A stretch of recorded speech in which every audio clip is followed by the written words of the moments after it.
Nih, banyak hal yang ingin saya garis bawahi ya. Ini kita nih frekuensinya tuh beda, ya frekuensinya beda. Tapi sebentar, saya mau tanya lu, itu tadi tiga kan benar kan? Yang pertama diskualifikasi keduanya, yang kedua Yaudah, nanti diskualifikasi saya jelaskan. Gibran. Ini aja dia nggak tahu ya kan? Silakan. Tuntutannya nggak tahu ya kan? Jangan potong dulu bang. Ya kita baca di media. Oke. Kira-kira begitu. Oke. Tapi kalau Anda mau jelaskan lagi, Oke, saya jelaskan bang ya. Saya jelaskan secara baik-baik ya. Pertama, yang dimohonkan itu petitumnya itu adalah pertama adalah diskualifikasi calon 02 satu pasangan baik Prabowo maupun Gibran Rakabuming Raka, dan diperintahkan pemungutan suara ulang. Ingat ya, pemungutan suara ulang, bukan pemilu ulang. Yusril bilang nanti kalau pemilu ulang gimana, tidak ada kepastian dan lain sebagainya. Dia nggak ngerti apa antara pemilu ulang sama pemungutan suara ulang ya. Itu bedanya di mana? Ya beda lah. Lokal dan kalau nasional. pemilu itu satu rangkaian. Oke. Ya kan? Sampai nanti pelantikan. Itu pemilu. Tapi kalau pemungutan suara ya nyoblos itu. Walaupun di seluruh Indonesia. Misalnya. Iyalah. Seluruh Indonesia. Oke. Dan untuk cawapres saja misalnya begitu, tidak termasuk pileg. Tidak termasuk pileg dong. Kita sengketa pilpres ngapain kita bicara pileg gimana? Jadi PSU pileg itu itu ya nanti. Nggak, biar jelas ini, biar jelas. Pileg itu nanti setelah selesai pilpres di mahkamah nanti ada pilegnya juga kan. Nah, yang kedua sebagai alternatif at least setidaknya adalah yang didiskualifikasi itu adalah Gibran Rakabuming Raka. Kenapa Gibran? Karena ada alasan yang sifatnya pemenuhan syarat yang tidak terpenuhi, yaitu ketika dia mendaftar itu PKPU-nya belum berubah, syarat 40 tahun itu masih ada di PKPU, dan PKPU itu adalah sebuah tindakan administratif prosedur untuk mendaftar. Nah, selengkapnya coba baca statement dari Yusril Ihza Mahendra, ya kan? Yusril dalam video yang beredar mengatakan bahwa putusan MK 90 itu kontroversial. Kalau kita lihat diktum, katanya diktum yang putusan tersebut, concurring opinion dari dua hakim MK yang bernama Eni Nurbaningsi dan Daniel Yusmik itu bukan concurring, tapi itu dissenting. Karena itu sebenarnya harusnya posisinya bukan 5-4, dia bilang posisinya 6-3 ini. Jadi kalau saya misalnya dapat putusan ini, saya sudah mengatakan, udahlah saya tidak gunakan keputusan ini. Karena nanti juga akan dipermasalahkan. Ini putusan 90 ya? Iya. Okay. Tapi sekarang Yusril kan jadi ketua tim untuk 02. Tapi videonya kan beredar kan. Kalau mau saya setel kan bisa nih hari ini. Sekarang ini kalau mau diperdengarkan bisa. Itu satu. Yang berikutnya adalah begini. Kita ini membuat yang namanya tim hukum tuh bang ya. Itu bukan kemarin sore, bukan ketika kalah lalu kemudian kita bikin tim hukum. Kita bikin tim hukum itu sudah setahun sebelumnya. Dan saya sudah wanti-wanti mereka, tolong siapkan gugatan. Tolong siapkan gugatan. Either Anda menang, apapun Anda kalah, itu pasti akan ada gugatan. Kenapa? Karena kita sudah tahu pemilu ini pasti nggak karu-karuan. Karena Gibran sudah terlibat di dalamnya. Makanya saya katakan, misalnya kita bicara tentang survei, itu EF melakukan survei yang sangat menjelimet. Dia melakukan survei di setiap provinsi itu, kecuali di Papua. 4 di Papua dia tidak lakukan. Maka hasilnya itu Oktober itu baru 38% untuk Prabowo sebelum berpasangan dengan Gibran, sebelum dipasangkan dengan Gibran. Tetapi kita lihat coba, dari 38% ke 58% itu kurang dari 4 bulan. Kita kan bicara tentang logika. Kira-kira Anda kalau mau melonjak begitu apa yang harus Anda lakukan? Oh karena rakyat cinta sama Prabowo. Kalau cinta sama Prabowo sudah 90% dari awal dia. Ya kan? Tapi dia 38% sebelum Gibran nyalon. Begitu Gibran nyalon, bansos keluar semuanya. Udah terjadi pelipat. Tidak hanya bansos bang. Bansos, intimidasi, mobilisasi. Semua itu satu paket. Maka terjadilah angka. Dan kalau kita lihat misalnya Sirekap, aduh Allahu Akbar, Sirekap itu alat pandu kecurangan kita bilang. Tahu nggak berapa? Sebelum Hairul Anas ini bersaksi di MK, saya sudah interview dia. yang namanya Sirekap itu ada 400.000 kali mungkin diubah. Perubahan-perubahannya itu, bayangkan. 400.000 kali Iya. programnya. Bukan, angka-angkanya itu Oke. 400.000 kali berubah. Dan yang paling lucu, yang paling tidak yang diakui oleh KPU, perubahan yang tidak cocok antara C hasil dengan mesin pemindaiannya itu 154.541 kali. Ya kan? Coba bayangkan. Dan ketika perubahan itu dilakukan, itu tidak berubah persentasenya yang 58%. Anda tahu kapan persentase 58% itu dikonfirmasi dan tidak pernah berubah? 1 jam setelah dibuka, sejak quick count, hitung cepat. Sejak tanggal 14 Februari Iya. itu. Beberapa jam saja. Dan itu nggak pernah berubah. Tunggu dulu Bang, saya kan belum motong. Tidak pernah berubah sampai kemudian Sirekap itu almarhum. Almarhum dalam 80% saja, tapi 58% itu tidak berubah.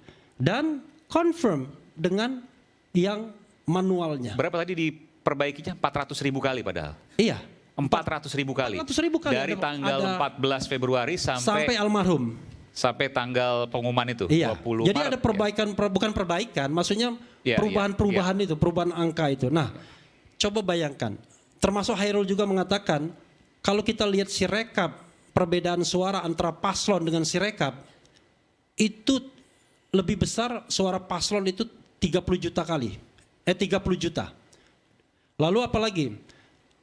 Perbedaan antara pemilu legislatif dan pemilu pilpres. 24 juta lebih banyak pemilu pilpresnya. Suara pendukung Anies itu plus 3 juta. Suara Anies dan Muhaimin lebih kecil 3 juta lebih dibandingkan suara paslon partai pendukungnya. Suara PDIP itu lebih banyak 7 juta dibandingkan suara Ganjar.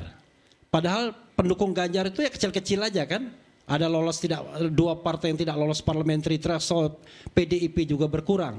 Tapi khusus untuk 02, 24 juta lebih. Kan ini sebuah angka-angka yang incredible. Makanya kalau kita main ke MK menggunakan gaya pidana dan perdata, udah mati kita. Anda mau bawa berapa saksi untuk mengatakan bahwa saya terima bansos? yang menyebutkan Misalnya, yang mengubah 14 juta tadi. Let's say ada perbedaan 30 juta misalnya. Lalu 30 juta orang Anda mau datangkan bahwa nih saya terima bansos dan saya pilih 02 karena itu. Nggak mungkin. Yang namanya pembuktiannya cuma 1 hari doang. Bayangkan kasus yang namanya siapa yang kena racun itu? Mirna. Itu berapa kali sidangnya? Locus delictinya jelas, tempus delictinya jelas. Kasusnya cuma 1. Ini kasus dari Sabang sampai Merauke. Makanya strategi yang kita lakukan, kita melakukan pendekatan yang sedikit scientific. Jadi scientific approach. Jadi bagaimana misalnya kita melihat ada 3 hal yang paling kita utamakan. Dan puncaknya adalah sebenarnya cawe-cawe Jokowi sebagai ketua tim pemenangan 02 dalam tanda kutip. Saya kasih contoh lah data misalnya. Kunjungan Jokowi itu ke Jawa Tengah 30 kali selama menjelang Pilpres lebih banyak daripada kunjungan Prabowo Gibran sendiri, bayangkan. Kenapa begitu? Karena mereka bagi-bagi tugas. Daerah-daerah yang lemah Prabowo-nya Jokowi masuk di situ. Nah, karena itu saya katakan pendekatan saintifik kita adalah 3 hal ini penting. 1, putusan 90 itu ya, kalau kita mau jelaskan, walaupun putusan itu dimaksudkan buat Gibran, tapi bukan putusan Gibran itu.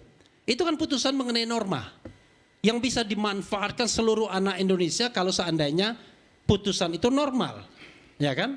Tetapi Yusril sendiri sudah mengatakan, ini putusan masih membutuhkan yang namanya perubahan peraturan KPU. Untuk membuat peraturan KPU, kita butuh konsultasi dengan DPR. Nggak mungkin, tidak catch up waktunya.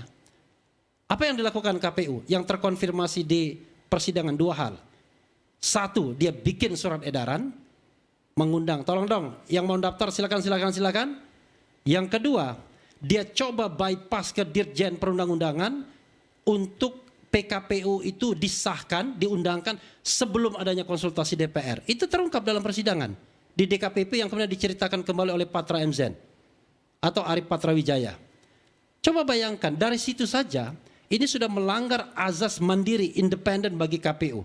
pasal 22E ayat 5. Nah, sebentar dulu dong. Nanti ada silakan Anda Saya ngomong mau jawab sebanyak-banyaknya nanti ya kan? Saya mau jawab. Silakan ada sebanyak-banyaknya. Dipersingkat lagi, Bung Refli, Nah, silakan.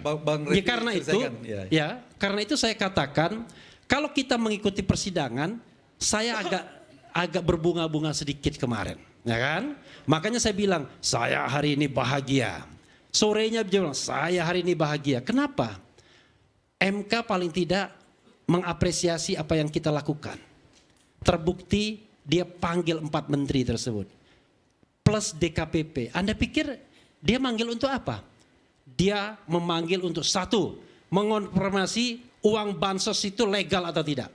Makanya dia panggil Erlangga Hartarto dan Sri Mulyani.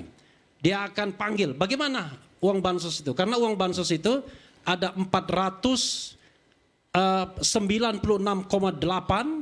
plus yang namanya automatic istilahnya adjustment. Yang 5% kementerian lembaga yang kemudian terkumpul 50 triliun. Itu di luar mekanisme. Bahkan dikatakan itu melanggar undang-undang. Oke. Lalu dipanggil juga Menteri Koordinator Pembangunan Manusia dan Ibu Tri Risma hari ini, Menteri Sosial, untuk melihat bagaimana sih governance pembagian bansos tersebut. Kok bisa Menteri Sosial tidak banyak terlibat misalnya, yang kebetulan belongs to PDIP. Lalu dipanggil juga, yang kita juga gembira, di KPP. Kenapa di KPP dipanggil? Untuk mengkonfirmasi mengenai pencalonan dan penetapan Gibran yang kemudian dinyatakan melanggar etika. Karena itulah saya berpikir, mudah-mudahan MK kembali pada hitonya. Saya tidak mengatakan MK itu breakthrough, terobosan hukum. Kalau mengatakan MK terobosan hukum, kurang baca dia berarti. MK sejak putusan pertama 2004 mengatakan kami adalah the guardian of the constitution, pengawal konstitusi. Kalau seandainya Pilpres itu melanggar prinsip-prinsip Pilpres yang jujur dan adil, yang luber dan jurdil, maka MK tidak terhalang untuk menilai sebuah pemilu, not only angka-angka atau kuantitatif. Dan saya terlibat dalam putusan itu, karena waktu itu saya asisten hakim atau staf ahli. Jadi ada aspek kualitatifnya, ada aspek kuantitatifnya. Nah, mudah-mudahan MK tidak lagi tersesat, kembali ke jalan lurus untuk menegakkan demokrasi kita yang Bang Andi Malarange suaranya berbeda ketika saya undang, ketika partainya mau dicopet oleh Muldoko. Sekarang agak berbeda ketika sudah gabung ke istana. Wassalamualaikum warahmatullahi wabarakatuh.